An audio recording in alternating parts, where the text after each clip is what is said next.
Hello, আসসালামু আলাইকুম।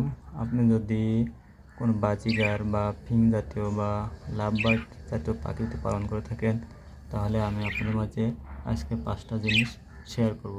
সেটা হচ্ছে আপনাদের জন্য অনেক গুরুত্বপূর্ণ কাজে লাগবে।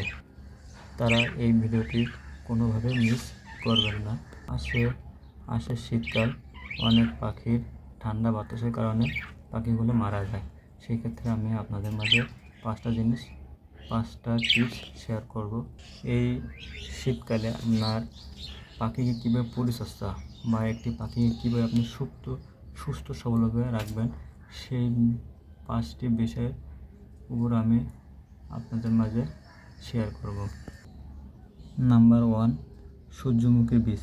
সূর্যমুখীর বীজগুলো একটি তেল জাতীয় বীজ। এছাড়াও রয়েছে কুসুম ফুলের বীজ, তারপর ছিল মিনারেল বীজ।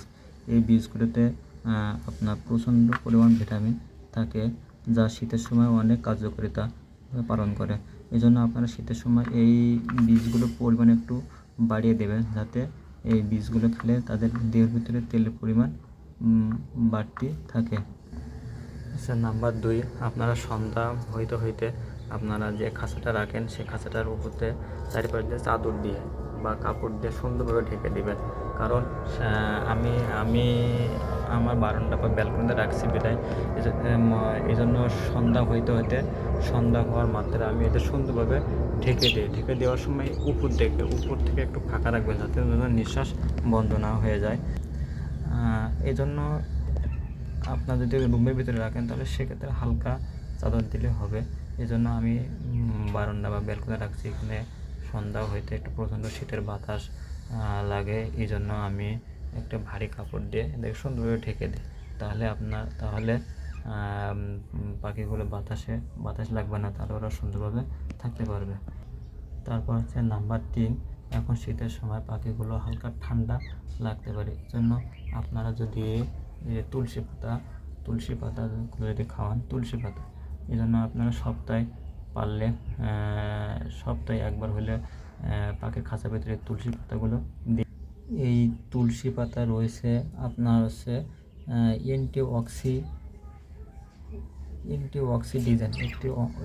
অ্যান্টিঅক্সিডেন্ট, যা দূষিত পদার্থ দূর করে।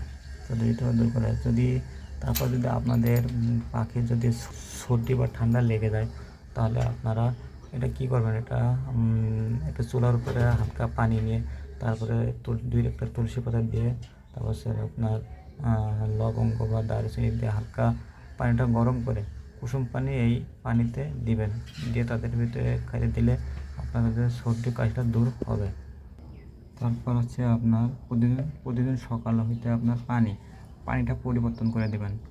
কারণ সকালে ভোরে যে পানিটা থাকে, ঠান্ডা পানিটা থাকে, সে পানিটা খেতে ওদেরকে একটু খারাপ লাগে বা অস্বস্তি বোধ করে। এই জন্য আপনারা শীতের সময় সকাল হইলে আপনারা টিউবওয়েল পানি বা ফুটানো পানি দিয়ে তাদেরকে দিবেন, তাহলে তারা পানিগুলো সুন্দরভাবে খাইতে পারবে। তাহলে তাদের ঠান্ডা বা লাগার সম্ভাবনা থাকবে না। এই জিনিসগুলো আমি শেয়ার করলাম, কারণ আমি যেখানে থাকি, এখানে আমার বাসার ব্যালকনিতে 2টা বাজিকার পাখি পালন করি। এই জন্য এখন শীতের আগমন, এখন নভেম্বর-ডিসেম্বর মাস, এই শীতের সময় এই পাখির এই লক্ষণগুলো দেখা যায়। তাই আপনারা যারা এই পাখিগুলো বাসা বাড়িতে পালন করেন নিজেদের শখের বোধ করানো, এই জন্য আপনারা যদি এই 5টা টিপ যদি অনুসরণ করেন, তাহলে আপনাদের পাখিগুলো অনেক সুস্থ সবল থাকবে। কারণ আমি এই টিপসগুলো শেয়ার করি বিধায় দেখেন আমার পাখিটা আল্লাহর রহমতে খুব ভালো আছে। এই জন্য আমি আপনাদের মাঝে এই জিনিসটা শেয়ার করলাম। যদি আপনারা এই টিপসগুলো মানেন, তাহলে আপনার পাখিগুলো সুস্থ সবল থাকবে। সবাই ভালো থাকবেন, সুস্থ থাকবেন।